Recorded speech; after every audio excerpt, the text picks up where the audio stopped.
शुरू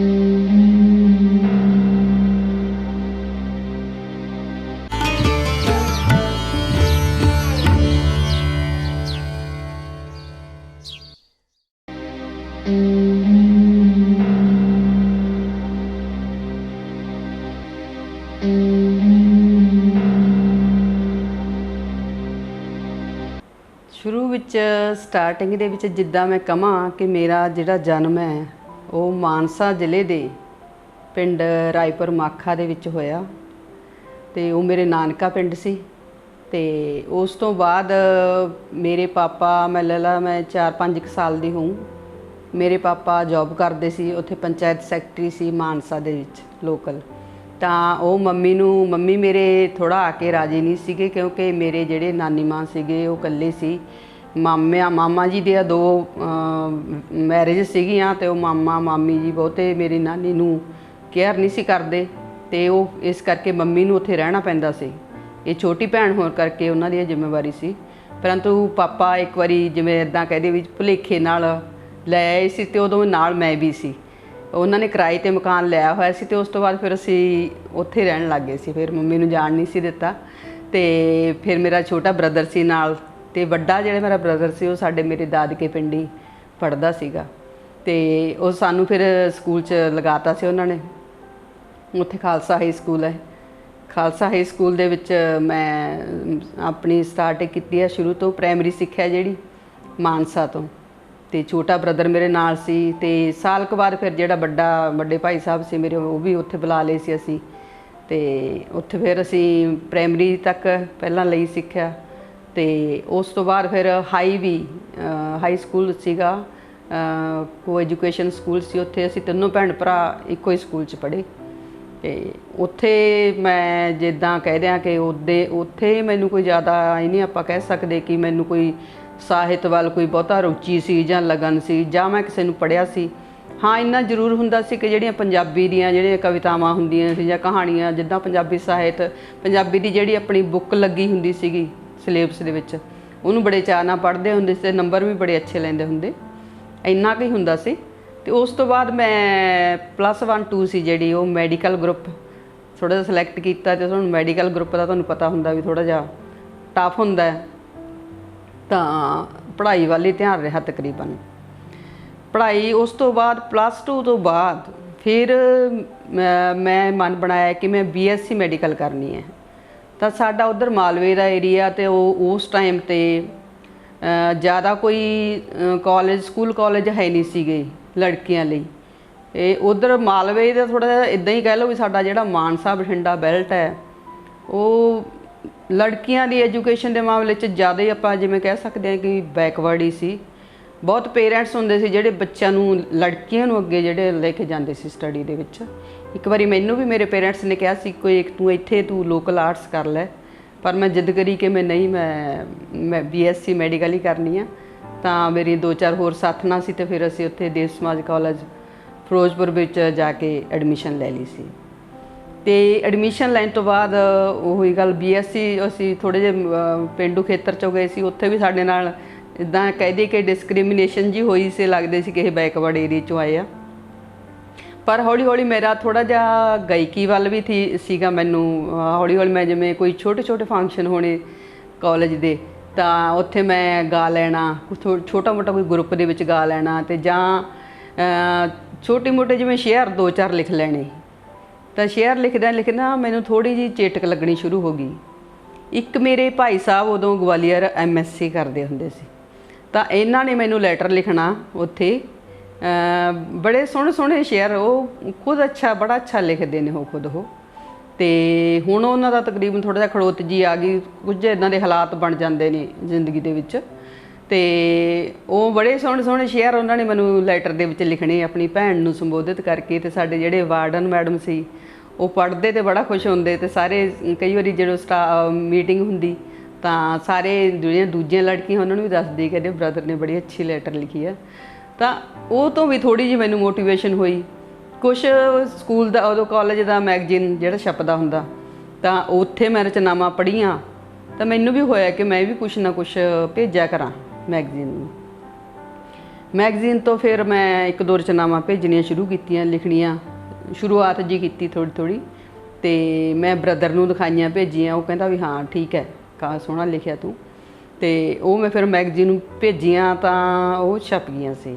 ਤਾਂ ਬੜੀ ਖੁਸ਼ੀ ਹੋਈ ਪਹਿਲੀ ਵਾਰੀ ਜਦੋਂ ਮੈਗਜ਼ੀਨ ਦੇ ਵਿੱਚ ਆਪਣੀ ਕੋਈ ਰਚਨਾ ਲੱਗ ਜਾਵੇ। ਅਤੇ ਉਸ ਤੋਂ ਬਾਅਦ ਇੱਦਾਂ ਕਹਿ ਲਓ ਵੀ ਮੇਰੇ 'ਚ ਇਹ ਸੀਗਾ ਹੁਨਰ। ਮੈਨੂੰ ਬਾਅਦ 'ਚ ਪਤਾ ਚੱਲਿਆ ਕਿ ਮੈਂ ਕੋਈ ਨਾ ਕੋਈ ਇੱਦਾਂ ਦੀ ਜੇ ਕੋਈ ਘਟਨਾ ਹੁੰਦੀ ਸੀ ਤਾਂ ਮੈਂ ਕੋਈ ਨਾ ਕੋਈ ਕਵਿਤਾ ਸਿਰਜ ਦਿੰਦੀ ਸੀ ਉਦੋਂ। ਅਤੇ ਫਿਰ ਮੈਂ ਨਾ ਚੋਰੀ ਲਿਖਦੀ ਹੁੰਦੀ ਆਪਣੀ ਡਾਇਰੀ ਦੇ ਵਿੱਚ। ਮੈਨੂੰ ਕਿਸੇ ਨੂੰ ਨਹੀਂ ਸੀ ਪਤਾ ਮੈਂ ਲਿਖਦੀ ਹਾਂ। ਬ੍ਰਦਰ ਨਾਲ ਵੀ ਮੇਰੀ ਬਹੁਤੀ ਇਸ ਮਾਮਲੇ 'ਚ ਗੱਲ ਨਹੀਂ ਸੀ ਹੋਈ, ਅਤੇ ਮੇਰੇ ਪਰਿਵਾਰ, ਮੰਮੀ ਡੈਡੀ ਅਤੇ ਹੋਰ ਤਾਂ ਕਿਸੇ ਨੂੰ ਸਵਾਲ ਹੀ ਨਹੀਂ ਪੈਦਾ ਹੁੰਦਾ ਵੀ ਪਤਾ ਹੋਵੇ। ਤਾਂ ਮੈਂ ਆਪਣੀ ਡਾਇਰੀ 'ਚ ਲਿਖ ਲੈਂਦੀ ਸੀ। ਅਤੇ ਜਿਵੇਂ ਨਾ ਮੈਂ ਲਿਖ ਕੇ ਇੱਦਾਂ ਲੱਗਦਾ ਹੁੰਦਾ ਸੀ ਕਿ ਮੈਂ ਬੜੀ ਹਲਕੀ ਹੋ ਗਈ, ਅਤੇ ਆਪਣੇ ਮਨ ਨੂੰ ਤਸੱਲੀ ਹੁੰਦੀ ਸੀ ਕਿ ਸ਼ੁਕਰ ਹੈ ਵੀ ਮੈਂ ਲਿਖ ਲਿਆ, ਮੈਥੋਂ ਲਿਖਿਆ ਗਿਆ। ਇੱਦਾਂ ਹੀ ਚੱਲਦਾ ਗਿਆ ਭਾਜੀ। ਅਤੇ ਉਸ ਤੋਂ ਬਾਅਦ BSc ਤੋਂ ਬਾਅਦ ਮੈਂ ਕਰੀ B.Ed ਸਿੱਧਵਾਂ ਖੁਰਦ। ਉੱਥੇ ਵੀ ਹੌਲੀ ਹੌਲੀ ਜਿਵੇਂ ਟੀਚਿੰਗ ਆਫ ਪੰਜਾਬੀ ਦੇ ਵਿੱਚ ਮੇਰਾ ਇੰਟਰਸਟ ਸੀ ਕਾਫੀ। ਉੱਥੇ ਵੀ ਜਿਹੜਾ ਕਾਲਜ ਦਾ ਮੈਗਜ਼ੀਨ ਸੀ, ਉੱਥੇ ਮੈਂ 2-3 ਰਚਨਾਵਾਂ ਆਪਣੀਆਂ ਲਿਖੀਆਂ ਅਤੇ ਉਹਦੇ ਵਿੱਚ ਛਪੀਆਂ। ਤਾਂ ਥੋੜ੍ਹੀ ਥੋੜ੍ਹੀ ਹੋਰ ਇਸ ਤਰ੍ਹਾਂ ਵੱਧਦੀ ਗਈ ਚੇਟਕ। ਉਸ ਤੋਂ ਬਾਅਦ ਜ਼ਿਆਦਾ BSc B.Ed ਤੋਂ ਬਾਅਦ ਫਿਰ ਮੈਂ ਘਰ ਆ ਗਈ। ਉਸ ਤੋਂ ਬਾਅਦ ਪੜ੍ਹਾਈ ਮੈਂ ਕੰਟੀਨਿਊ ਨਹੀਂ ਕਰ ਸਕੀ। MSc ਲਈ ਜਾਣਾ ਪੈਣਾ ਸੀ ਯੂਨੀਵਰਸਿਟੀ। ਉਹ ਤੁਸੀਂ ਇੱਦਾਂ ਕਹਿ ਦਿਓ ਵੀ ਜਿਵੇਂ ਕੋ ਐਜੂਕੇਸ਼ਨ ਕਾਲਜ ਸੀ, ਜਿਹੜੇ ਘਰ ਦਾ ਪਰਿਵਾਰ ਸੀ ਉਹ ਬਹੁਤਾ ਅਲਾਓ ਨਹੀਂ ਸੀ ਕਰਦਾ। ਤਾਂ ਉਸ ਤੋਂ ਬਾਅਦ ਬਸ 1-2 ਸਾਲ ਬਾਅਦ ਮੈਰਿਜ ਹੋ ਗਈ। ਮੈਰਿਜ ਤੋਂ ਬਾਅਦ ਤੁਹਾਨੂੰ ਪਤਾ ਹੀ ਹੁੰਦਾ ਵੀ ਪਿੰਡ ਦੇ ਵਿੱਚ ਮੈਰਿਜ ਹੋਈ ਸੀ, ਅਤੇ ਜੇ ਆਪਾਂ ਕਹਿ ਦਈਏ ਵੀ ਉੱਥੇ ਤਾਂ ਆਪਾਂ ਸੋਚ ਵੀ ਨਹੀਂ ਸਕਦੇ ਵੀ ਇਹ ਕੀ ਹੈ ਨਾ। ਉੱਥੋਂ ਦੇ ਏਰੀਏ 'ਚ ਲੋਕਾਂ ਨੂੰ ਨਹੀਂ ਪਤਾ ਸੀ ਕਿ ਕੀ ਕਵਿਤਾ ਹੁੰਦੀ ਹੈ, ਕੀ ਕੁਛ ਹੁੰਦਾ। ਅਤੇ ਨਾ ਹੀ ਮੈਂ ਸੋਚਿਆ ਕਿ ਮੈਂ ਕੁਛ ਕਰਾਂ। ਤਾਂ ਜਿਵੇਂ ਇੱਦਾਂ ਕਹਿ ਦਿਓ ਵੀ 10-15 ਸਾਲ ਖੜੋਤ ਜੀ ਰਹੀ। ਮੈਰਿਜ ਤੋਂ ਬਾਅਦ ਫਿਰ ਮੈਨੂੰ ਜਦ ਜੋਬ ਲੱਗ ਗਈ ਐਜ ਏ ਸਾਇੰਸ ਮਿਸਟਰੈਸ, ਮੈਨੂੰ ਜੋਬ ਲੱਗ ਗਈ ਸੀ। ਤਾਂ ਅਸੀਂ ਮਾਨਸਾ ਸ਼ਿਫਟ ਹੋ ਗਏ ਮੈਰਿਜ ਤੋਂ 2-2.5 ਸਾਲ ਬਾਅਦ। ਮੈਰਿਜ ਤੋਂ ਬਾਅਦ ਫਿਰ ਬੱਚੇ ਹੋਏ। ਪਹਿਲਾਂ ਬੇਟੀ ਹੋਈ ਸਾਵਨਦੀਪ, ਬੇਟਾ ਰਿਪਨਦੀਪ। ਉਸ ਤੋਂ 4 ਸਾਲ ਬਾਅਦ ਉਹਨਾਂ ਦੀ ਸਟੱਡੀ, ਤੁਹਾਨੂੰ ਪਤਾ ਹੈ ਕਿ ਜ਼ਿੰਮੇਵਾਰੀਆਂ ਹੁੰਦੀਆਂ ਨਾ। ਪਹਿਲਾਂ ਇੱਕ ਮਦਰ ਦਾ ਇਹੀ ਕੰਮ ਹੁੰਦਾ ਵੀ ਪਹਿਲਾਂ ਸਾਰੀ ਸਟੱਡੀ, ਪਹਿਲਾਂ ਵੱਡੇ ਬੱਚੇ ਦੇ ਨਾਲ ਚੱਲਣਾ ਪੈਂਦਾ, ਉਹਨੂੰ ਤਿਆਰੀ ਕਰਾਉਣੀ ਪੈਂਦੀ ਹੈ। ਅਤੇ ਉਸ ਤੋਂ ਬਾਅਦ ਫਿਰ ਜਦੋਂ ਅਗਲਾ ਬੱਚਾ ਹੁੰਦਾ ਉਹਦੇ ਨਾਲ, ਅਤੇ ਇੱਦਾਂ ਕਹਿ ਲਓ ਕਿ ਮੈਂ 8th ਕਲਾਸ ਤੱਕ ਉਹਨਾਂ ਦੇ ਨਾਲ ਹੀ ਕਰੀ ਹੈ, ਡਬਲ ਉਹਨਾਂ ਦੇ। ਤਾਂ ਤੁਸੀਂ ਸੋਚ ਸਕਦੇ ਹੋ, ਸਮਝ ਸਕਦੇ ਹੋ ਕਿ ਮੈਨੂੰ ਟਾਈਮ ਮਿਲਿਆ ਜਾਂ ਨਹੀਂ, ਬਿਲਕੁਲ ਨਹੀਂ ਮਿਲਿਆ। ਤਾਂ ਭਾਜੀ 2013 ਦੇ ਵਿੱਚ ਤਾਂ ਸੋਸ਼ਲ ਮੀਡੀਆ ਦੇ ਵਿੱਚ ਜਦੋਂ ਮੈਂ ਨਾ ਫੇਸਬੁੱਕ ਮੈਨੂੰ ਜਾਣਕਾਰੀ ਹੋਈ ਵੀ ਫੇਸਬੁੱਕ ਇੱਕ ਐਪ ਹੈ, ਤਾਂ ਮੈਂ ਵੀ ਆਪਣਾ ਅਕਾਊਂਟ, ਬ੍ਰਦਰ ਦਾ ਸੀ ਛੋਟੇ ਦਾ ਅਤੇ ਇੱਧਰ ਭਾਬੀ ਜੀ ਦਾ, ਤਾਂ ਮੈਂ ਵੀ ਬਣਾਇਆ ਫੇਸਬੁੱਕ 'ਤੇ ਅਕਾਊਂਟ। ਤਾਂ ਉੱਥੋਂ ਜਿਵੇਂ ਰਿਕੁਐਸਟਾਂ ਕੁਛ ਨੂੰ ਮੈਂ ਭੇਜੀਆਂ, ਕੁਛ ਨੇ ਮੈਨੂੰ ਭੇਜਤੀਆਂ। ਤਾਂ ਰਿਕੁਐਸਟਾਂ ਆਉਣੀਆਂ ਸ਼ੁਰੂ ਹੋਈਆਂ, ਅਤੇ ਕੁਛ ਜਿਹੜੀਆਂ 1-2-4 ਰਾਈਟਰਸ ਦੀਆਂ ਜਿਹੜੇ ਮੇਰੇ ਜਾਣ ਪਹਿਚਾਣ ਮਤਲਬ ਸੀਗੇ ਪਹਿਲਾਂ ਹੀ, ਉਹਨਾਂ ਨਾਲ ਜਦ ਹੋਈਆਂ ਤਾਂ ਮੈਂ ਉਹਨਾਂ ਦੀਆਂ ਰਚਨਾਵਾਂ, ਜਿਵੇਂ ਮੈਂ ਉਹਨਾਂ ਦੀਆਂ ਰਚਨਾਵਾਂ ਪੜ੍ਹਦੀ ਗਈ, ਤਾਂ ਜਿਹੜੇ ਮੇਰਾ ਅੰਦਰਲਾ ਜਿਹੜੀ ਦੱਬਿਆ ਹੋਇਆ ਸਾਰਾ ਸੀਗਾ, ਉਹ ਸਾਰਾ ਹੌਲੀ ਹੌਲੀ ਦੁਬਾਰਾ ਫਿਰ ਨਿਕਲਣਾ ਸ਼ੁਰੂ ਹੋ ਗਿਆ। ਤਾਂ ਪਹਿਲਾਂ ਉਦੋਂ ਰਾਈਟਿੰਗ ਦੀ ਆਪਸ਼ਨ ਨਹੀਂ ਸੀ ਹੁੰਦੀ, ਆਪਣੀ ਟਾਈਪ ਦੀ। ਮੈਂ ਉਹ 'ਤੇ ਲਿਖ ਕੇ, ਪੈਨ ਨਾਲ ਲਿਖ ਕੇ, ਕਾਪੀ ਨਾਲ ਲਿਖ ਕੇ ਫਿਰ ਮੈਂ ਸ਼ੇਅਰ ਕਰਨਾ ਸ਼ੁਰੂ ਕੀਤਾ। ਤਾਂ ਹੌਲੀ ਹੌਲੀ ਪ੍ਰੇਜ ਮਿਲਣੀ ਸ਼ੁਰੂ ਹੋਈ। 2 ਲਾਈਨਾਂ ਲਿਖ ਕੇ ਪਾ ਦੇਣੀਆਂ, 4 ਪਾ ਦੇਣੀਆਂ, 6 ਪਾ ਦੇਣੀਆਂ। ਇਸ ਤਰ੍ਹਾਂ ਮੇਰਾ ਇੱਕ ਕਿਸਮ ਨਾਲ ਆਪਾਂ ਕਹਿ ਦਿੰਦੇ ਹਾਂ ਵੀ ਸਟਾਰਟਿੰਗ ਹੋ ਗਈ। ਤਾਂ 2014 ਦੇ ਵਿੱਚ ਇੱਕ ਨਾਰੀ ਕਾਵਿ 'ਤੇ ਆਇਆ ਸੀ, ਕਰਮਜੀਤ ਕੌਰ ਕਿਸ਼ਾਵਲ ਨੇ ਕੀਤਾ ਸੀਗਾ, ਸਿਰਜਣਹਾਰੀਆਂ।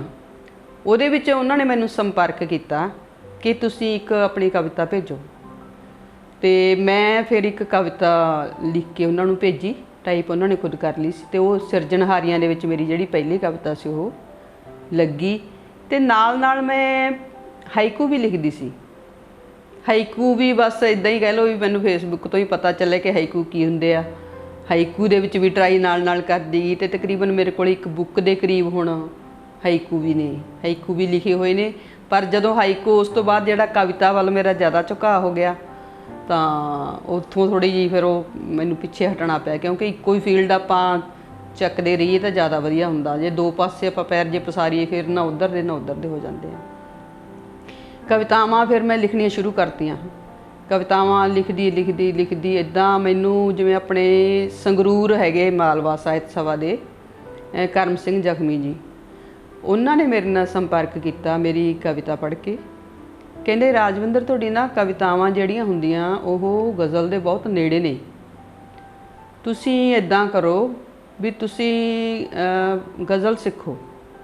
ਮੈਂ ਕਿਹਾ ਸਰ ਮੇਰੇ ਕੋਲ ਕੋਈ ਸੋਰਸ ਨਹੀਂ, ਨਾ ਮੈਂ ਕਿਸੇ ਕੋਲ ਜਾ ਕੇ ਨਾ ਸਾਨੂੰ ਲੇਡੀਜ਼ ਨੂੰ ਇੰਨਾ ਅਲਾਉਡ ਨਹੀਂ ਵੀ ਅਸੀਂ ਕਿਸੇ ਦੇ ਘਰ ਜਾ ਕੇ ਵੀ ਅਸੀਂ ਸਿੱਖ ਸਕੀਏ। ਹਾਂ, ਉਹ ਕਹਿੰਦੇ ਕੋਈ ਗੱਲ ਨਹੀਂ, ਮੈਂ ਤੇਰੀ ਹੈਲਪ ਕਰਦਾ, ਤੈਨੂੰ ਸਟਾਰਟਿੰਗ ਤੋਂ ਦੱਸਦਾ, ਤੂੰ ਇੱਦਾਂ ਕਰ। ਉਹਨਾਂ ਨੇ 2-3 ਬੁੱਕਸ ਦੱਸੀਆਂ, ਕਹਿੰਦੇ ਉਹ ਤੂੰ ਲੈ, ਉਹਨਾਂ ਤੋਂ ਤੈਨੂੰ ਹੈਲਪ ਮਿਲੂਗੀ। ਤਾਂ ਪ੍ਰੋਫੈਸਰ ਐਸ ਤਰਸੇਮ ਦੀ ਸੀ ਇੱਕ ਬੁੱਕ, ਪਿੰਗਲ ਤੇ ਅਰੂਜ਼, ਹਾਂ ਦੀਪਕ ਜੈਤੋਈ ਸਾਹਿਬ ਦੀ, ਉਹਨਾਂ ਦੀ ਮਤਲਬ ਮੈਂ 2 ਲਈਆਂ। ਪੜ੍ਹਨ ਦੀ ਕਾफ़ੀ ਕੋਸ਼ਿਸ਼ ਕੀਤੀ, ਕੁਛ ਪਹੁੰਚ ਵੀ ਗਈ ਖੈਰ ਕਾफ़ੀ ਨੇੜੇ ਜੇ, ਪਰ ਜਿੱਦਾਂ ਕਹਿ ਦਿੰਦੇ ਆ ਨਾ ਵੀ ਓਨੀਆਂ ਬਰੀਕੀਆਂ ਮੈਨੂੰ ਨਹੀਂ ਆਈਆਂ, ਤੇ ਚਲੋ ਕੋਸ਼ਿਸ਼ ਕਰਦੀ ਗਈ ਮੈਂ।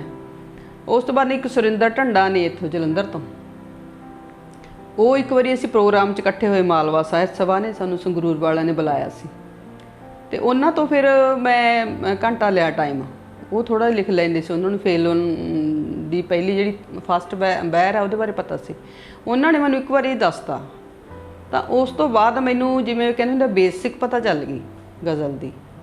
ਬੇਸਿਕ ਤੋਂ ਬਾਅਦ ਫਿਰ ਮੈਂ ਫੇਲੋਨ ਦੇ ਵਿੱਚ ਲਿਖੀਆਂ, ਕਾफ़ੀ ਗਜ਼ਲਾਂ ਲਿਖੀਆਂ। ਜਿਹੜੀ ਮੇਰੀ ਪਹਿਲਾ ਕਾਵ ਸੰਗ੍ਰਹਿ ਆਇਆ ਸੀਗਾ ਉਹਦੇ ਵਿੱਚ ਫੇਲਨ ਵਾਲੀ ਸੀ 40-45 ਜਿਹੜੀਆਂ ਗਜ਼ਲਾਂ ਸੀ, ਤੇ ਕੁਛ ਉਹਦੇ ਵਿੱਚ ਮੇਰੇ ਸੀਗੀਆਂ ਖੁੱਲੀਆਂ ਕਵਿਤਾਵਾਂ, ਕੁਛ ਸੀ ਗੀਤ, 10-15 ਗੀਤ ਸੀ ਤੇ 15-20 ਖੁੱਲੀਆਂ ਕਵਿਤਾਵਾਂ ਸੀ, ਤੇ 30 ਵਾਂਗੂ ਸੀਗੀਆਂ ਗਜ਼ਲਾਂ। ਤੇ ਉਹ ਜਦ ਆਹਟ ਜਦੋਂ ਉਹਦਾ ਸਾਰਾ ਮੈਟਰ ਜਾਂ ਮੈਨੂੰ ਲੱਗਿਆ ਵੀ ਹੁਣ ਮੇਰੇ ਕੋਲ ਬੁੱਕ ਜੋਗਾ ਮੈਟਰ ਹੋ ਗਿਆ। ਤੁਹਾਨੂੰ ਪਤਾ ਹੁੰਦਾ ਜਿਹੜੀ ਪਹਿਲੀ ਕਿਤਾਬ ਹੁੰਦੀ ਉਹਦੀ ਆਪਾਂ ਨੂੰ ਛਪਾਉਣ ਦੀ ਕਾਹਲੀ ਹੁੰਦੀ ਹੈ ਨਾ ਥੋੜ੍ਹੀ ਜਿਹੀ, ਤਾਂ ਬਸ ਮੈਂ ਲਿਖਣਾ ਸ਼ੁਰੂ ਵੀ ਕੀਤਾ। ਜਿਵੇਂ ਇੱਦਾਂ ਤੁਸੀਂ ਕਹਿ ਦਿਓ ਵੀ ਥੋੜ੍ਹਾ ਜਿਹਾ ਘਰ 'ਚ ਵੀ ਐਵੇਂ ਹੁੰਦਾ ਨਾ, ਡਿਊਟੀ ਵੀ ਸੀ, ਬੱਚੇ ਵੀ ਸੀ, ਕਈ ਵਾਰੀ ਥੋੜ੍ਹਾ ਜਿਹਾ ਇਤਰਾਜ਼ ਹੋ ਜਾਂਦਾ ਸੀ ਵੀ ਤੂੰ ਤਾਂ ਸਾਰੇ ਇਸ ਪਾਸੇ 'ਚ ਹੁਣ ਚੱਲ ਪਈ, ਥੋੜ੍ਹਾ ਜਿਹਾ ਇੱਧਰ ਵੀ ਧਿਆਨ ਦੇ ਲੈ ਬੱਚਿਆਂ ਵੱਲ। ਥੋੜ੍ਹਾ ਵਿਰੋਧ ਜਾਣੀ ਘਰੋਂ ਵੀ ਮਾੜਾ ਮੋਟਾ ਤਾਂ ਜੇ ਇੱਦਾਂ ਜੇ ਆਪਾਂ ਕਹਿ ਦਈਏ ਵੀ ਬਿਲਕੁਲ ਨਹੀਂ ਇੱਦਾਂ ਨਹੀਂ, ਕੁਛ ਨਾ ਕੁਛ ਤਾਂ ਬਰਦਾਸ਼ਤ ਕਰਨਾ ਹੀ ਪੈਂਦਾ। ਤੇ ਟਾਈਮ, ਕਿਉਂਕਿ ਆਪਾਂ ਟਾਈਮ ਜਿਵੇਂ ਫੈਮਿਲੀ ਦੇ ਵਿੱਚ ਜਦੋਂ ਆਪਾਂ ਰਹਿੰਦੇ ਹਾਂ, ਟਾਈਮ ਇਹਨਾਂ ਕੰਮਾਂ ਲਈ ਕੱਢਣਾ ਬਹੁਤ ਮੁਸ਼ਕਿਲ ਹੁੰਦਾ। ਚਲੋ ਫਿਰ ਵੀ ਐਡਜਸਟ ਕਰਦੀ ਗਈ ਮੈਂ। ਤਾਂ ਜਦ ਮੈਟਰ ਤਿਆਰ ਹੋ ਗਿਆ ਆਹਟ ਦਾ, ਤਾਂ ਮੈਂ ਡਾਕਟਰ ਇੱਥੇ ਕੁਲਦੀਪ ਸਿੰਘ ਦੀਪ ਨੇ, ਨਾਟਕਕਾਰ ਨੇ, ਤਾਂ ਉਹਨਾਂ ਨੂੰ ਮੈਂ ਕਿਹਾ ਜੀ ਮੇਰੀ ਬੁੱਕ ਕਰਵਾਓ ਤੁਸੀਂ, ਮੈਂ ਹੁਣ ਇਹ ਬੁੱਕ ਦਾ ਮੈਟਰ ਹੋ ਗਿਆ। ਤਾਂ ਫਿਰ ਉਹ ਕਹਿੰਦੇ ਮੈਨੂੰ ਲਿਆਓ ਤੁਸੀਂ ਦਿਓ।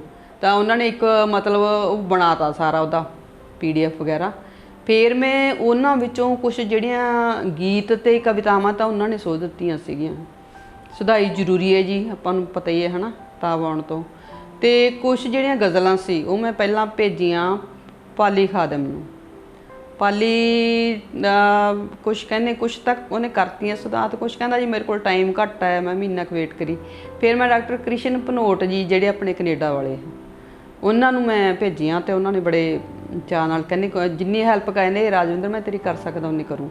ਤਾਂ ਉਹਨਾਂ ਨੇ ਕਾਫੀ ਮਤਲਬ ਜਿੰਨਾ ਕੁ ਉਹਨਾਂ ਨੂੰ ਲੱਗਦਾ ਸੀਗਾ, ਤਾਂ ਉਹਨਾਂ ਨੇ ਉਹ ਕਰਕੇ ਮੈਨੂੰ ਭੇਜਤਾ ਮੈਟਰ। ਅਤੇ ਜਿਹੜੀ ਖੁੱਲ੍ਹੀ ਕਵਿਤਾ ਅਤੇ ਗੀਤ ਉਹਨਾਂ ਵਿੱਚ ਕੋਈ ਖਾਸ ਪ੍ਰੋਬਲਮ ਹੈ ਹੀ ਨਹੀਂ ਸੀ। ਤਾਂ ਇਸ ਤਰ੍ਹਾਂ ਜਿਹੜਾ ਮੇਰਾ ਪਹਿਲਾ ਕਾਵਿ ਸੰਗ੍ਰਹਿ ਜਿਹੜਾ ਆਹਟ 2016 ਦੇ ਵਿੱਚ ਇਹ ਪ੍ਰਕਾਸ਼ਿਤ ਹੋਇਆ ਸੀ। ਅਤੇ ਉਦੋਂ ਫਿਰ ਮੈਂ ਇੱਥੇ ਆਪਣੇ ਪੰਜਾਬੀ ਸਾਹਿਤ ਸਭਾ ਜਿਹੜੀ ਪਟਿਆਲਾ ਭਾਸ਼ਾ ਵਿਭਾਗ ਦੇ ਵਿੱਚੋਂ 2016 ਦੇ ਵਿੱਚ ਉਹ ਰਿਲੀਜ਼ ਹੋਈ ਸੀਗੀ ਕਿਤਾਬ।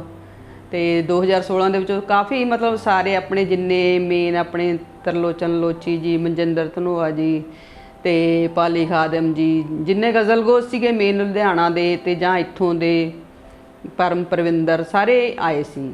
ਤਾਂ ਉਹਨਾਂ ਨੇ ਕਾਫੀ ਆਪਣੀਆਂ ਵੀ ਰਚਨਾਵਾਂ ਸੁਣਾਈਆਂ, ਅਤੇ ਮੇਰੀ ਵੀ ਮਤਲਬ ਉਹਨਾਂ ਨੇ ਆਹਟ ਦਾ ਰਿਵਿਊ ਕਾਫੀਆਂ ਨੇ ਪੜ੍ਹੇ, ਅਤੇ ਕਈਆਂ ਨੇ ਤਾਂ ਕਾਫੀ ਜਿਵੇਂ ਕਹਿੰਦੇ ਹੁੰਦੇ ਪੋਜ਼ਿਟਿਵ ਹੀ ਕਰੀਆਂ। ਅਤੇ ਕਈ ਫਿਰ ਜਿਵੇਂ ਤੁਹਾਨੂੰ ਪਤਾ ਹੁੰਦਾ ਵੀ ਹਰੇਕ ਹੀ ਜਗ੍ਹਾ ਹੈ ਨਾ, ਕਈ ਜ਼ਿਆਦਾ ਹੀ ਨੁਕਸ ਕੱਢਣ ਵਾਲੇ ਹੁੰਦੇ ਆ, ਬਿਨਾਂ ਮਤਲਬ ਤੋਂ ਕੱਢਣ ਵਾਲੇ ਹੁੰਦੇ ਆ ਹੈ ਨਾ, ਅਤੇ ਕਈ ਆਪਾਂ ਨੂੰ ਲੱਗਦਾ ਹੁੰਦਾ ਵੀ ਨਹੀਂ ਇਹ ਠੀਕ ਹੈ। ਕਈਆਂ ਨੇ ਇੱਦਾਂ ਮੈਨੂੰ ਕਿਹਾ ਕਿ ਵੀ ਨਹੀਂ ਤੁਹਾਡਾ ਬਹੁਤ, ਤੁਹਾਨੂੰ ਗਜ਼ਲ ਦੇ ਵਿੱਚ ਹਾਲੇ ਬਹੁਤ ਮਿਹਨਤ ਦੀ ਲੋੜ ਹੈ। ਮੈਂ ਸਾਰੀ ਚੀਜ਼ ਨੂੰ ਫਿਰ ਸਿਰ ਮੱਥੇ ਜਿਵੇਂ ਕਹਿੰਦੇ ਹੁੰਦੇ ਕਬੂਲ ਕੀਤਾ। ਪਰ ਆਪਣੇ ਜਿਵੇਂ ਡਾਕਟਰ ਸਤੀਸ਼ ਵਰਮਾ ਜੀ, ਇਹਨਾਂ ਨੇ ਮੇਰਾ ਮੁੱਖ ਬੰਦ ਲਿਖਿਆ ਸੀ, ਪ੍ਰੋਫੈਸਰ ਨੇ ਪੰਜਾਬੀ ਯੂਨੀਵਰਸਿਟੀ ਪਟਿਆਲਾ, ਤਾਂ ਉਹਨਾਂ ਨੇ ਬੜਾ ਇੱਕ ਜਿਵੇਂ ਮੈਂ ਕਹਿੰਦੇ ਹੁੰਦੇ ਮੈਨੂੰ ਹੌਸਲਾ ਦੇਣ ਵਾਲੀ ਗੱਲ ਕਹੀ। ਉਹ ਸਾਰਿਆਂ ਤੋਂ ਲਾਸਟ 'ਚ ਬੋਲੇ, ਕਹਿੰਦੇ ਵੀ ਇਹ ਕੁੜੀ, ਕਹਿੰਦੇ ਵੀ ਮੈਨੂੰ ਇਹਦੀ ਕਿੰਨੀਆਂ ਰਚਨਾਵਾਂ, ਕਹਿੰਦੇ ਮੈਨੂੰ ਐਂ ਲੱਗਾ ਵੀ ਮੈਂ ਇਹਦੇ ਮਿਆਰ ਦਾ ਲਿਖ ਸਕੂੰਗਾ। ਕਹਿੰਦੇ ਜਦੋਂ ਮੈਂ ਕਹਿੰਦੇ ਮੁੱਖ ਬੰਦ ਲਿਖਣ ਲੱਗਿਆ, ਕਹਿੰਦੇ ਵੀ ਇਹ ਤਾਂ ਆਉਣ ਵਾਲੀ ਅਮਰਤਾ ਪ੍ਰੀਤਮ ਹੈ। ਤਾਂ ਉਹ ਸਾਰੇ ਬੜਾ, ਮੈਨੂੰ ਉਹ ਗੱਲ ਨਹੀਂ ਮੈਨੂੰ ਭੁੱਲਦੀ ਹੈਗੀ। ਬੇਸ਼ੱਕ ਵੀ ਮੈਨੂੰ ਪਤਾ ਵੀ ਮੈਂ ਨਹੀਂ ਪਹੁੰਚ ਸਕਦੀ ਉੱਥੋਂ ਤੱਕ, ਅਮਰਤਾ ਪ੍ਰੀਤਮ ਦਾ ਬਹੁਤ ਵੱਡੀ ਸ਼ਾਇਰਾ ਨੇ, ਪਰੰਤੂ ਜਿਹੜੀ ਮੈਨੂੰ ਮੋਟੀਵੇਸ਼ਨ ਮਿਲੀ ਉਹ ਮੈਂ ਉਹਨੂੰ ਭੁੱਲ ਨਹੀਂ ਸਕਦੀ। ਤਾਂ ਉਹ ਜਿਹੜਾ ਆਹਟ ਸੀ ਉਹਦਾ ਬੜਾ ਅੱਛਾ ਰਿਸਪੌਂਸ ਰਿਹਾ, ਅਤੇ ਉਹਦੇ ਕਰਕੇ 6 ਮਹੀਨਿਆਂ ਬਾਅਦ ਫਿਰ ਉਹਦਾ ਸੈਕਿੰਡ ਐਡੀਸ਼ਨ ਵੀ ਆ ਗਿਆ ਸੀਗਾ। ਤਾਂ ਉਹਦੇ ਵਿੱਚ ਮੈਨੂੰ ਸਾਰਿਆਂ ਨੇ ਉਹ ਕੋਈ ਕਹਿੰਦੇ ਵੀ ਤੂੰ ਤੇਰੇ ਗੀਤ ਬਹੁਤ ਸੋਹਣੇ ਆ ਰਾਜਵਿੰਦਰ, ਤੂੰ ਗੀਤ ਵਾਲੀ ਸਾਈਡ ਜਾ, ਅਤੇ ਕਹਿੰਦੇ ਜਾਂ ਗਜ਼ਲ ਵੀ ਠੀਕ ਹੈ। ਫਿਰ ਮੈਨੂੰ ਖੁਦ ਨੂੰ ਲੱਗਿਆ ਕਿ ਮੈਂ ਜਿਹੜਾ ਰਾਹ ਲੇਡੀਜ਼ ਘੱਟ ਚੁਣਦੀਆਂ ਮੈਂ ਉਸ ਪਾਸੇ ਜਾਣਾ ਹੈ। ਅਤੇ ਤਕਰੀਬਨ ਫਿਰ ਮੈਂ ਸੋਚਿਆ ਵੀ ਮੈਂ ਹੋਰ ਮਿਹਨਤ ਕਰਾਂਗੀ। ਫਿਰ ਮੈਂ ਹੋਰ ਬਹਿਰਾਂ 'ਤੇ ਮਿਹਨਤ ਕਰੀ, ਹੋਰ ਪੜ੍ਹਿਆ, ਹੋਰ ਜਿਹੜੇ ਗਜ਼ਲ ਲਿਖਣ ਵਾਲੇ ਸਾਥੀ ਸੀ ਉਹਨਾਂ ਨਾਲ ਸਲਾਹ ਮਸ਼ਵਰਾ ਕੀਤਾ। ਜਿਵੇਂ ਆਪਣੇ ਹੈਗੇ ਜਗਤਾਰ ਪੱਖੋ, ਉਹ ਲਿਖਦੇ ਨੇ ਗਜ਼ਲ, ਫੇਲੂਨ 'ਚ ਲਿਖਦੇ, ਉਹ ਦੋਹੇ ਵੀ ਲਿਖਦੇ ਆ। ਉਹਨਾਂ ਨੂੰ ਮੈਂ ਫੋਨ ਕਰਦੀ ਸੀ ਤਾਂ ਆਰਾਮ ਨਾਲ ਮੈਨੂੰ ਦੱਸ ਦਿੰਦੇ ਸੀ। ਤਾਂ ਇੱਦਾਂ ਹੋਰ 2-4 ਜਿਹੜੇ ਲਿਖਣ ਵਾਲੇ ਸੀ, ਪਾਲੀ ਤੋਂ ਵੀ ਪੁੱਛ ਲਈਦਾ ਸੀਗਾ। ਅਤੇ ਇਸ ਤਰ੍ਹਾਂ ਚੱਲਦਾ ਗਿਆ। ਹੌਲੀ ਹੌਲੀ ਮੈਂ ਹੋਰ ਬਹਿਰਾਂ 'ਚ ਟਰਾਈ ਕਰਦੀ ਗਈ, ਅਤੇ 4-5 ਸਾਲਾਂ ਦੇ ਵਿੱਚ ਜਿਹੜੀ ਮੇਰਾ ਹੁਣ ਜਿਹੜਾ ਸੈਕਿੰਡ ਨਿਰੋਲ ਗਜ਼ਲ ਸੰਗ੍ਰਹਿ ਆਇਆ ਹੈ, ਚਾਨਣਾ ਜੇ ਦੂਰ ਹੈ, ਅਤੇ ਉਹ 2020 ਦੇ ਵਿੱਚ ਛਪਿਆ।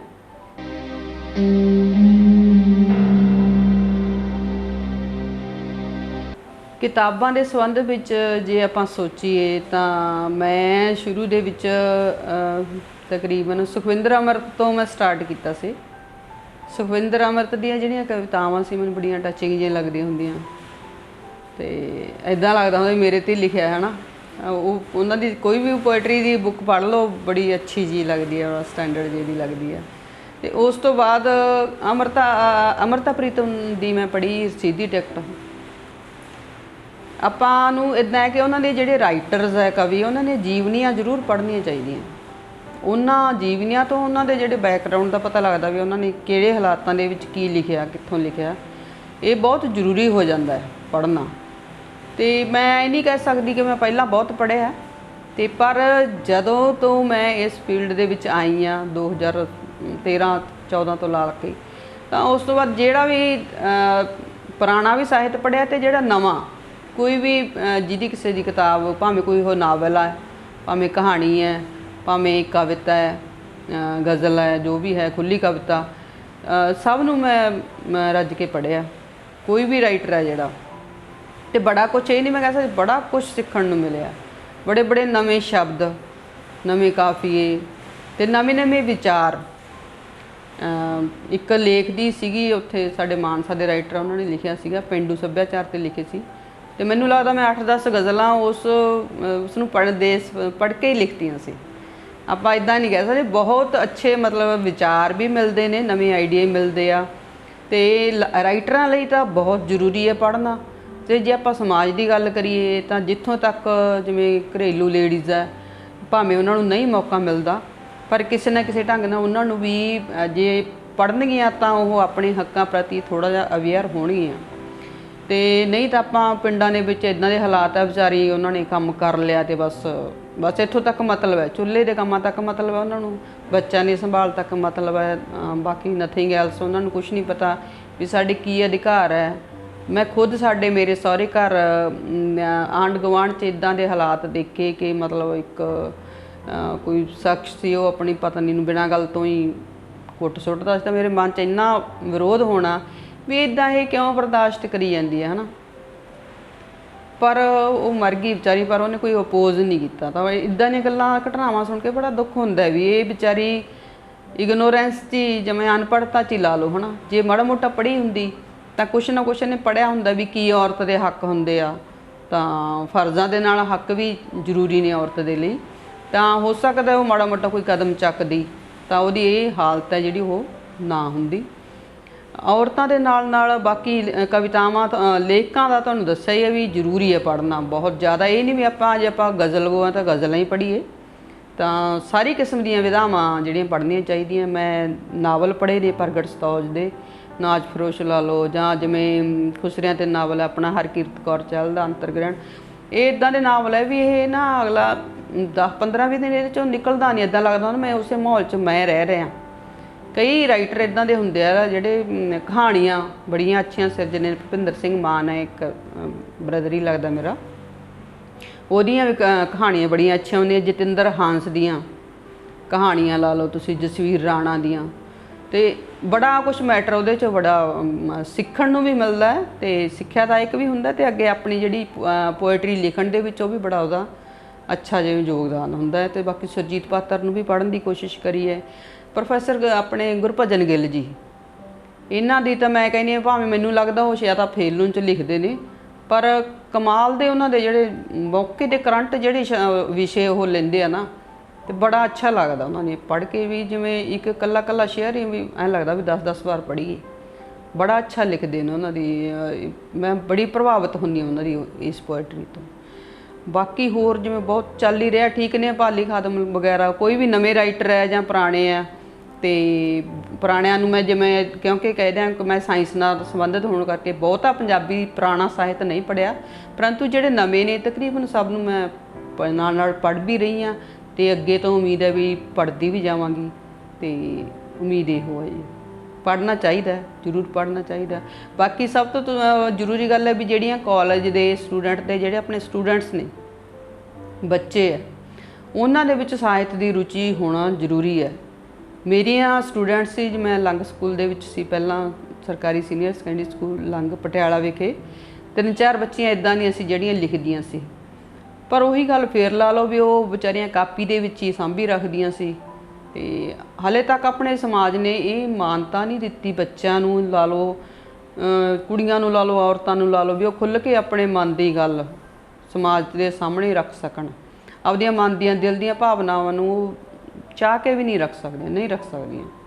ਜੇ ਕੋਈ ਰੱਖੂਗਾ ਤਾਂ ਉਹਦਾ ਫਿਰ ਡਬਲ ਮੀਨਿੰਗ ਲਿਆ ਜਾਂਦਾ ਵੀ ਪਤਾ ਨਹੀਂ ਕੀ ਇਹਨੂੰ ਕੀ। ਜਿਹੜਾ ਮੇਰੇ ਨਾਲ ਖੁਦ ਇੱਦਾਂ ਵਾਪਰੀ ਹੈ ਕਿ ਮੈਂ ਕੋਈ ਜੇ ਇੱਦਾਂ ਦੀ ਘਟਨਾ ਪਾ ਦਿਆਂ, ਘਟਨਾ ਨਹੀਂ ਕਵਿਤਾ ਪਾ ਦਿਆਂ ਜਾਂ ਗਜ਼ਲ ਪਾ ਦਿਆਂ, ਤਾਂ ਕਈ ਵਾਰੀ ਫਿਰ ਮੇਰੇ ਸਾਹਿਬ ਨੂੰ ਉਹਨਾਂ ਦੇ ਦੋਸਤਾਂ ਦੇ ਆਉਣ ਲੱਗ ਜਾਂਦੇ ਆ ਮੈਸੇਜ ਕਿ ਭਰਜਾਈ ਨੂੰ ਕੀ ਤਕਲੀਫ ਹੈ ਬਾਈ, ਕੀ ਗੱਲ ਹੈ ਕੋਈ। ਜਾਣੀ ਇੱਦਾਂ ਦੀਆਂ ਲੋਕ ਨਾ ਹੋ ਜਿਵੇਂ ਕਹਿੰਦੇ ਹੁੰਦੇ ਆ ਮਿੱਥ ਬਣਾ ਲੈਂਦੇ ਆ ਵੀ ਇਹ ਜੇ ਇਹਨੇ ਕੁਛ ਲਿਖਿਆ ਤਾਂ ਇਹ ਕੁਛ ਇਹਦਾ ਆਪਣੇ 'ਤੇ ਲਾਗੂ ਹੁੰਦਾ ਸਾਰਾ, ਅਤੇ ਜੋ ਕਿ ਗਲਤ ਆ। ਇੱਦਾਂ ਨਹੀਂ ਹੋਣਾ ਚਾਹੀਦਾ। ਜ਼ਰੂਰੀ ਨਹੀਂ ਹੁੰਦਾ ਵੀ ਆਪਾਂ ਸਾਰਾ ਕੁਛ ਆਪਣੇ ਵਾਲਾ ਨਾਲ ਵਾਪਰੇ ਜਿਹੜਾ ਲਿਖਿਆ। ਸ਼ੁਰੂ 'ਚ ਆਪਾਂ ਨੂੰ ਜ਼ਰੂਰ ਹੁੰਦਾ ਵੀ ਆਪਾਂ ਨਿੱਜ ਤੋਂ ਸ਼ੁਰੂ ਕਰਦੇ ਹਾਂ, ਹੌਲੀ ਫਿਰ ਆਪਾਂ ਨੂੰ ਬਹੁਤ ਜਦੋਂ ਆਪਣੀ ਐਲੈਬੋਰੇਸ਼ਨ ਹੋਈ ਜਾਂਦੀ ਹੈ ਨੌਲੇਜ ਦੀ, ਤਾਂ ਆਪਾਂ ਸਮਾਜ ਦੇ ਵੀ ਬੜੇ ਮੁੱਦੇ ਲੈ ਲੈਂਦੇ ਹਾਂ। ਅਤੇ ਕੋਈ ਸਮਾਜ ਨਾਲ ਵਾਪਰੀ ਘਟਨਾ, ਕਿਸੇ ਨਾਲ ਵਾਪਰੀ ਘਟਨਾ ਵੀ ਆਪਾਂ ਉਹਨੂੰ ਸ਼ਬਦ ਦੇ ਦਿੰਦੇ ਹਾਂ। ਇੱਦਾਂ ਦਾ ਨਹੀਂ ਆਪਾਂ ਕਹਿੰਦੇ ਵੀ ਇੱਦਾਂ ਸੋਚਣਾ ਨਹੀਂ ਚਾਹੀਦਾ। ਬਾਕੀ ਮੈਨੂੰ ਇੰਨਾ ਜ਼ਰੂਰੀ ਹੈ ਵੀ ਜਿਹੜੇ ਕਾਲਜ ਦੇ ਬੱਚੇ ਆ ਉਹਨਾਂ ਦੇ ਵਿੱਚ ਸਾਹਿਤ ਦੇ ਪ੍ਰਤੀ ਰੁਚੀ ਹੋਣੀ ਬਹੁਤ ਜ਼ਿਆਦਾ ਜ਼ਰੂਰੀ ਹੈ। ਆਪਣੇ ਪੰਜਾਬੀ ਯੂਨੀਵਰਸਿਟੀ ਮੇਲਾ ਲੱਗਦਾ ਰਹਿੰਦਾ, ਅਤੇ ਹੁਣ 2-3 ਵਾਰ ਮੈਨੂੰ ਜਾਣ ਦਾ ਉੱਥੇ ਮੌਕਾ ਮਿਲਿਆ। ਬੜੇ ਬੱਚੇ ਬੜੀ ਉਹਦੇ ਨਾਲ ਇੰਟਰਸਟ ਨਾਲ ਲੈ ਕੇ ਜਾਂਦੇ ਨੇ ਕਿਤਾਬਾਂ, ਬੜੀ ਖੁਸ਼ੀ ਹੁੰਦੀ ਸੀ ਉੱਥੇ। ਮੈਂ 2-3 ਦਿਨ ਵਿੱਚ ਰਹਿ ਕੇ ਦੇਖਿਆ, ਅਤੇ ਅੱਛਾ ਲੱਗਦਾ ਸੀ। ਬੱਚੇ ਪੋਇਟਰੀ ਦੀਆਂ, ਖੈਰ ਪੋਇਟਰੀ ਨਾਲੋਂ ਜ਼ਿਆਦਾ ਪ੍ਰੋਜ਼ ਜਿਵੇਂ ਲਾ ਲਓ ਕਹਾਣੀ ਅਤੇ ਜਾਂ ਨਾਵਲ ਨੂੰ ਜਾਂ ਇੰਗਲਿਸ਼ ਪੋਇਟਰੀ ਨੂੰ ਜ਼ਿਆਦਾ ਬੱਚੇ ਤਰਜੀਹ ਦਿੰਦੇ ਆ। ਜਾਣੀ ਇਹ ਨਹੀਂ ਆਪਾਂ ਕਹਿ ਸਕਦੇ ਵੀ ਅੱਜ ਕੱਲ੍ਹ ਦੇ ਬੱਚੇ ਸਾਹਿਤ ਤੋਂ ਦੂਰ ਨੇ, ਇੱਦਾਂ ਨਹੀਂ ਕਹਿ ਸਕਦੇ ਵੀ।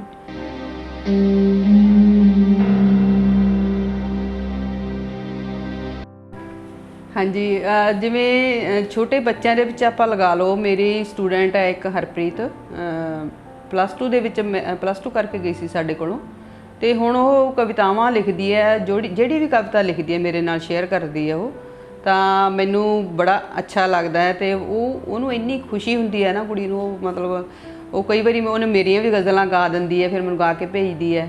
ਅਤੇ ਖੁਦ ਉਹ ਕਹਿੰਦੀ ਮੈਡਮ ਮੈਂ 6 ਆਪਣੀਆਂ ਡਾਇਰੀਜ਼ ਭਰ ਛੱਡੀਆਂ ਨੇ, ਅਤੇ ਲਿਖ ਕੇ। ਤਾਂ ਹੁਣ ਮੈਂ ਸੋਚ ਰਹੀ ਹਾਂ ਵੀ ਉਹ ਲੜਕੀ ਦੀ ਉਹ ਕਹਿੰਦੀ ਮੈਂ ਕੋਈ ਮਤਲਬ ਰੂਪਾਂਤਰਨ ਕਰਨ ਵਾਲੀ ਵੀ ਮੈਂ ਮਤਲਬ ਕਾਫੀ ਅੱਛੇ ਲੈਵਲ 'ਤੇ ਪਹੁੰਚ ਗਈ ਹੈ ਲੜਕੀ। ਤੇ ਮੇਰਾ ਵੀ ਹੈਗਾ ਵੀ ਮੈਂ ਉਹਦੀ ਹੈਲਪ ਕਰਾਂ ਤੇ ਕਰਾਂਗੀ ਉਹਦੀ ਕਿਸੇ ਨਾ ਕਿਸੇ ਮਤਲਬ ਉਹਦੀ ਬੁੱਕ ਆ ਜਾਵੇ ਜਾਂ ਕੋਈ ਉਹਨੂੰ ਅੱਗੇ ਲੈ ਕੇ ਆ ਜਾਵੇ। ਕੁਛ ਐ ਵੀ ਲੜਕੀਆਂ ਨੂੰ ਥੋੜ੍ਹਾ ਜਿਹਾ ਅਨਮੈਰਿਡ ਲੜਕੀਆਂ ਨੂੰ ਪੇਰੈਂਟਸ ਸੋਸ਼ਲ ਮੀਡੀਆ 'ਤੇ ਆਉਣ ਤੋਂ ਤਾਂ ਰੋਕਦੇ ਆ, ਪਰ ਮੇਰੀ ਕੋਸ਼ਿਸ਼ ਹੈ ਕਿ ਉਹਦੀ ਜਲਦੀ ਜਿਹੜੀ ਕਿਤਾਬ ਹੈ ਉਹ ਆਵੇ। ਬਾਕੀ ਵੀ ਜਿਹੜੇ ਨਾਲ ਮੇਰੇ ਮੈਂ ਜਿਹੜੇ ਵੀ ਸਕੂਲ 'ਚ ਜਾਵਾਂਗੀ ਮੈਂ ਇਹਨਾਂ 'ਚ ਕੋਸ਼ਿਸ਼ ਜ਼ਰੂਰ ਕਰਦੀ ਹਾਂ ਕਿ ਬੱਚਾ ਜਿਹੜਾ ਵੀ ਥੋੜ੍ਹੀ ਜਿਹੀ ਉਹਦਾ ਪੋਇਟਰੀ 'ਚ ਇੰਟਰਸਟ, ਕਿਸੇ ਵੀ ਵਿਧਾ 'ਚ ਇੰਟਰਸਟ ਹੈ ਤਾਂ ਮੈਂ ਉਹਦੀ ਹੈਲਪ ਕਰਦੀ ਵੀ ਹਾਂ ਤੇ ਅੱਗੇ ਤੋਂ ਉਮੀਦ ਹੈ ਕਿ ਮੈਂ ਜ਼ਰੂਰ ਕਰਦੀ ਰਹਾਂਗੀ ਉਹਨਾਂ ਦੀ।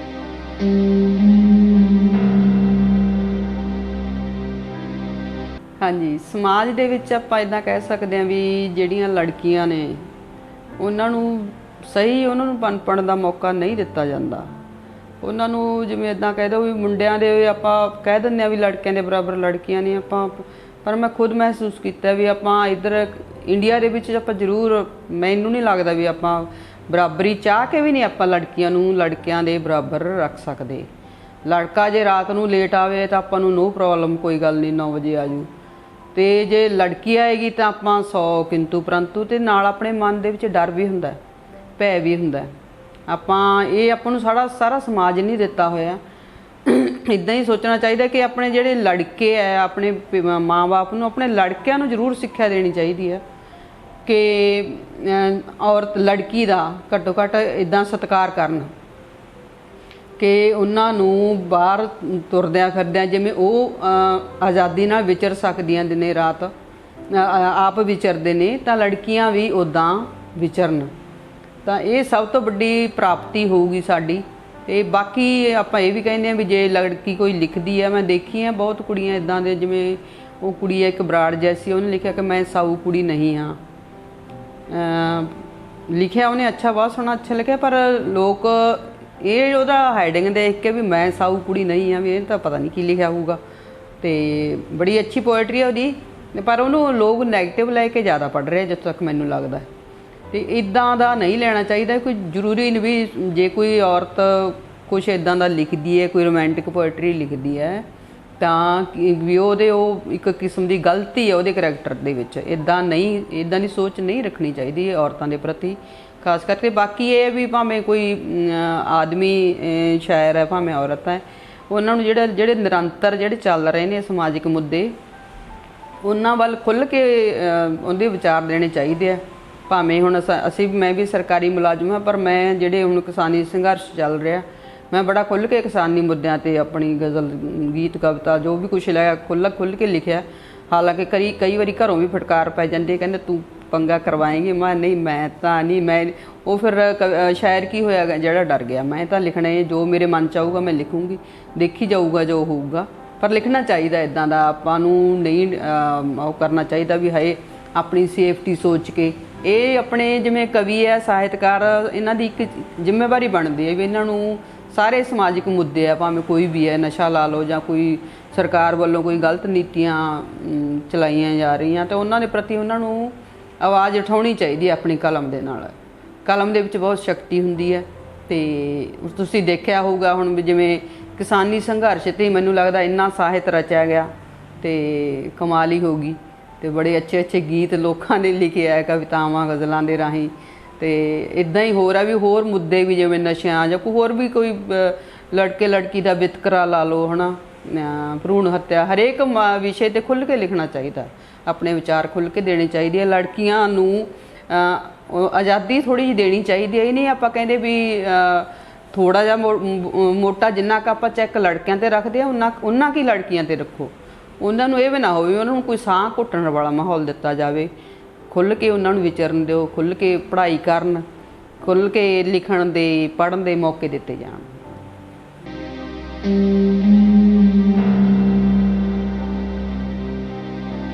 ਪ੍ਰੋਗਰਾਮ ਸਰੋਕਾਰ ਸੁਣਨ ਵਾਲੇ ਤੇ ਦੇਖਣ ਵਾਲੇ ਸਾਰੇ ਦਰਸ਼ਕਾਂ ਨੂੰ ਮੇਰੇ ਵੱਲੋਂ ਪਿਆਰ ਭਰੀ ਸਤਿ ਸ਼੍ਰੀ ਅਕਾਲ, ਆਦਾਬ, ਨਮਸਕਾਰ।